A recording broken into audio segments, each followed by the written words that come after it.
What is going on, everyone? My name's Boit, and I'm back with some more Age of Mythology retold patch shenanigans here.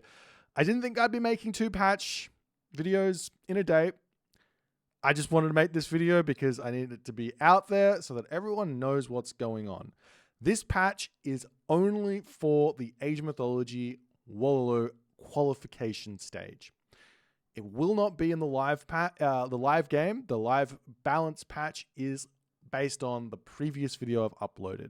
But for those players out there who are participating, the 256 players who are going to be participating on Saturday, this is important to them. And those viewers out there who want to watch the tournament and are going to be a little bit confused, this is also for you guys to make sense of everything you're going to be seeing. Now, before I jump into it, I want to make my own opinion on this pretty blatantly clear. I think it's much, much better for players and for viewers to be playing on the same patch. So this is something that I can't say I'm ecstatic about, but I understand that this is a new game and certain things have to happen. So let's watch this one and see what's going to be happening. So this here is just simply going to be that it's going to be possible to join a game or observe a game through a URL, I believe. So you should be able to open up into a game pretty easily. So it's a really, really nice quality of life improvement here for tournament organizers and for players. As I said, this is going to be a very big patch for tournaments in general. Anyways, observer delay for spectators joining a match. Great. Fix the regions. Okay. This is nice here. I was complaining about this a little bit. Anyways, I don't think there's much else in this place. Fixed mining camp, default hotkeys. No. I don't think there's anything else in this little part. This patch is on the Redbull Wololo Discord. It's not going to be anywhere in the Age of Empires forums. I put it in this place just so that I put it in a notepad document here just so that we're a little bit less distracted by everything else pinging at me in Discord. But we will be seeing some deathmatch changes. Not really going to have a whole lot of influence on the tournament, but let's come down here. This is where things start mattering. We've got Greek here, culture, favor rate, formula. Greeks now in less favor when praying with larger number of villagers. This is a pretty huge nerf to Greeks. Apparently this effect was already present, but it's just been made more pronounced. So pretty huge nerf to Greek in terms of that spamming villagers onto favor to spam out those myth units, centaur, hydra, etc. They were the only civilization that could really do this. So it's been heavily nerfed. Players are going to be having to pay a lot more villager gather time to actually get those mass centaurs out. So practically speaking here, probably going to be seeing a lot of players need to play a little bit more standard with Greek rather than spamming out those myth units to find an advantage. We're also seeing a ridiculously big boost to the Archaic Age heroes, Jason, Ajax, Theseus, all going from 15 train time down to 5 seconds. Not only that, they're also getting them bonus versus myth units increased from 9x to 12x. So super, super good against those myth units now. But they're now going to be reduced by 50 HP. So you get them out faster. They do more damage against myth units, but they're going to be more killable. I don't actually know. This is not really a buff or a nerf. This is kind of a rework in a way, more getting orientated towards having to deal with myth units a little bit more rather than being a more all-around kind of tanky unit for those early fights. So buff, nerf, I'll let you guys be the judge. I don't really have an opinion on this, but definitely I think that heroes should be more suited towards killing off myth units than being anything else. So it's good in a way. Anyways, Katoskopos can only be selected with the select all military hotkey. I obviously like this change. That unit does not belong in that select all military hotkey. Centaurs here do get a nerf. So special attack bonus versus heroes reduced from 0.5x to 0.25x.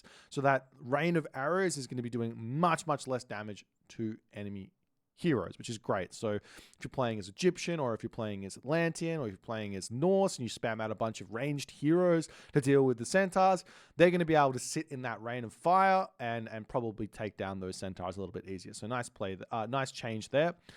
Thracian horses here, cavalry lifesteal increased from 20% to 30%. Pretty huge buff here. This technology was already kind of strong. I was definitely grabbing this one when I went through Dionysus and had those cavalry, but it's going to be even more useful now. I can definitely see this being a little bit of an issue to deal with for Egyptians, specifically Isis, who doesn't have access to Horus. But yeah, going to have to be very careful when going up against those Dionysus cavalry in the tournament. Lua Poseidon fixed a bug where it's unable to research granary upgrades. Now behaves exactly like a granary. Wow, that's kind of cool. I didn't even realize that was, obviously it is a drop site, but it was meant to be an actual granary as well. So we'll see. I mean, this doesn't really change much. It just means you don't have to build a granary at all if you don't want to. You can just throw the lure down and then you can go straight into farming if you really feel like it. But I don't think that's going to be a good, viable option. But anyways, onwards and upwards, we've got the Egyptians. Another little quality of life here for the rock. No longer being selected in all military hotkeys is nice. Plague of Serpents has now seen what looks to be, this seems very, very similar to the other patch. So this patch is on top of the old patch. So the serpents were already nerfed. They were already reduced in numbers, and now they're getting a HP nerf as well as a hack damage nerf, as well as a chase distance nerf. So basically Plague of Serpents, I think they went from like 14 now down to 9 with this patch. So definitely going to probably see a lot less of Anubis and maybe some more Ptah, maybe some more Bast coming through. But interesting to see how that's going to go as we see the Atlanteans here as well. We're getting that Heart of the Titans heroization reduction from 50% to 75%. Basically, what this technology does is when you heroize a unit, it takes about 8 seconds to convert into a hero. 6 seconds, 8 seconds, I'm not sure. With this technology, it's going to go all the way down to like 2 or 3 seconds. So this is going to be a must-grab tech when you're going through Prometheus. Atlantean starting wood now updated from 200 to 250. That's a huge buff to Atlanteans. They were definitely struggling to get stuff going. Like they were actually... It was actually quite challenging to get a 3:30 advance time every single game with Atlantean, whereas every other god was having a very easy time of it. So this will help them doing that. It means you only have to gather, well, you don't have to gather as much wood anymore. So yeah, you're going to be able to very, very easily get a 3:30 advance time if you want, or even playing as Gaia and maybe also Uranus if you want to be attempting this. I don't know if this build order is going to work or not, but getting out like a pickaxe as well and going for a 3:55 advance time should be a little bit easier. Definitely for Gaia, but maybe even for Uranus, Kronos as well. We also see another huge buff to Gaia. Gaia already went from, I think, 30% up to 35%, and now it's 40%. So Gaia is going to be really, really good. Gaia now also reduced the building cost by minus 40% as well.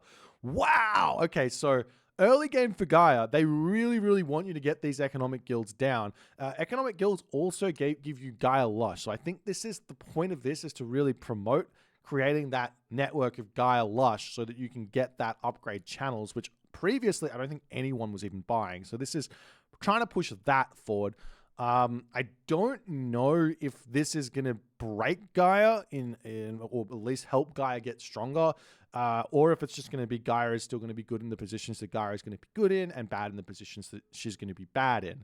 But yeah, 40% reduction on economic guilds, that's almost as strong as Freya, but without that negative impact of them being slow research. So I definitely expect to see Gaia going economic guild, getting pickaxe definitely in the archaic age, and then maybe even being able to afford hand axe and getting herself a 3:55 advance time, but at the very, very least going pickaxe into hand axe when she advances. So she's gonna have a lot of boost there, and then also the option of getting like a shaft mine out and maybe even going through Leto, shaft mine for extra gold, spamming out oracles, getting out a ton of Leto automatons. I don't know if it's going to be strong or not, but it sounds like it's something that could be much more of a possibility now. We'll have to wait and see what players are going to do. We might see Gaia in the tournament. We might not. Who knows? Uranus here. Oh my god. Sky passages can now also be constructed by Oracle heroes. Are you kidding me? That's an insane buff. Okay, so for those of you who don't know, Uranus can build sky passages at 5 favor. Sky passages allow you to transport any unit around the map. What this patch does is it now means Uranus can cockroach Really, really easily. And what does cockroach mean? It means you can spread your units out into all the corners of the map and be really, really obnoxious with it. It's going to be super hard to raid Uranus. Uranus is going to be able to get all the resources on the map without any difficulty. Like literally, if there's like hunt in the far left corner of the map behind your opponent's base, you could go and send an oracle there, convert it to a hero for 100 resources, build a sky passage, which is going to be actually converting that oracle into an oracle hero and building a sky passage is going to be less resources than it would have cost to send the citizen over there and build the sky passage. So yeah, this is huge. This is absolutely huge. Not only that, you could also go for Prometheus and then use Valor on an Oracle hero to build these sky passages for the cost of just one charge of that god power, and it's not even a bad usage of Valor. I'm gonna be surprised if we don't see some Uranus in this tournament. I think Uranus is gonna be really, really strong. Atlantean hero bonus damage versus myth units increased as well. So now, oh god, I was actually feeling like. This is just how these sort of patches happen. It takes time for people to kind of work things out. I was actually feeling like Uranus was actually starting to be really, really good. I put Uranus really low on my tier list as a gut reaction, but after seeing how much favor you get out of just building a couple more oracles in the early stages of the game, you can really spam out Murmulo heroes to deal with enemy like Minotaur spam, Centaur spam, or whatever. But now all of the heroes are going to be doing more bonus damage against myth units. So myth units against the Atlanteans, even with Gaia, I think that Gaia now should have a lot of fun here playing against myth units. She gets that boost of economy to get more of those heroes out, and then she's going to be able to get even more damage done against them. Terma heroes up to 8x as well. It's huge. Also, Arcus movement speed here as well, going up to 4.0. Wow. Atlantean's going to be strong. Prometheans are now... Okay, Prometheans are with a bit of a nerf. I was starting to see some Prometheans getting a little bit too strong, or at least getting a lot of use here. But yeah, getting up in a little bit of cost and just in a tiny bit of food. I'm not sure it's going to really stop people from building Prometheans. I think building Prometheus is something that Atlantean kind of has to do when you go Prometheus. So that's just a slight nerf there. Shouldn't matter too much. Lampedes, Hecate adjusts as followed. Damage. Wow. Okay. Now divine damage for Lampedes. Obviously, Hecate was maybe a little bit weak. I don't know if it was or not, but yeah, those Lampedes are really, really strong. 20 divine damage. If I'm going to be building these. If I go for Hecate, I'm going to get out as many of these Lampedes as possible. That's a huge amount of damage there. Plus attack range increase. That's really, really big. Economic Guild is now 50 wood, 15 gold. Are you kidding me? Note, therefore, the new cost for Gaia is 30 wood, 9 gold. Lush goes... Oh my god. That's insane. Okay. I'm unironically just reading this. I think that Atlanteans might have just become S tier. Hit points increase 500 HP to 800 HP. This makes a lot of sense. The buildings are almost double the cost of a house, and yet they were only 100 or 50 HP more than a house. So going to double the HP makes a lot more sense. Building points decreased to 25. Okay, still like little bits of economic boost here. When you decrease a mana by 3 build points, that ends up increasing the economy of an Atlantean player because those villages are going to be building for less time. So they're getting tiny bits more economy throughout the game. And you might be like, oh, it's only going to be about 100 resources for the game. But that 100 resources does end up mattering. So these small kind of changes do really boost Atlantean. Yeah, Alluvial Clay looks like it's a bit of a nerf to this one. This one, I mean, it was a really, really great technology to grab here. I still think it's going to be good, even with a reduction here, but definitely less so. Heroic Renewal now also gives plus 10% to here. Okay, this is a great tech already. It gives your heroes boosted regeneration, but an extra 10% HP to the heroes is making it even better, especially with all these hero buffs. Poseidon's Secret now also reduced the cost of heroizing cavalry. Are you kidding me? Okay. I mean, obviously, the feeling here was that Atlantean was very, very weak, but Hesperid's Tree now also spawns 3 Dryads for free. Are you kidding me? Do you know how much a Dryad is? A Dryad is like 200 resources or something, right? And you get 3. That's 600 resources you get for casting Hesperus Tree, and you get 2 of them. So in going to the Heroic Age through Thea, you're going to get 6 Dryads for free. And then on top of that, you can build Dryads for the rest of the game, which are really, really strong and super useful. Okay, so Thea is all... Like, I already thought Thea was a decent god to go in a lot of different matchups, but now I'm definitely going Thea a lot of the time. Okay, Carnivora or Oceanus. The water Carnivora has been adjusted as follows. Okay, so hack damage increased, pierce armor increased. Wait, what? The Carnivora was boosted? I thought this was busted on water. I thought this was busted. Okay, this is the last. All right. I already thought Gaia was decent on water. And now you go ahead and boost this. Okay. Plus snakes are nerfed. So snakes are nerfed. Carnivora is boosted. I still think you've got the issue of having to deal with a fast heroic Odin or Loki with Njord, as well as the fast heroic of the Greek players going to get those Skylar out. But this is kind of crazy. Okay. Okay, my gut reactions here is we're going to be seeing a lot of Atlantean in this tournament.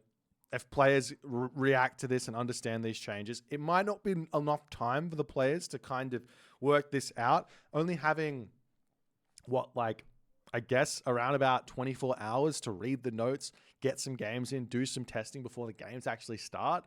I mean, it's going to be challenging, to say the very least, for the players. I wish them all a lot of luck. Guys, again, repeating, this patch is not live for everyone. This is only going to be for the Redbull Wololo. Feel free to voice whatever concerns you have about it. I'm sure that everything you're going to say is well worth mentioning. Leave a comment. Let me know what you guys think. My name is Boit, and I'll see you guys in the next one.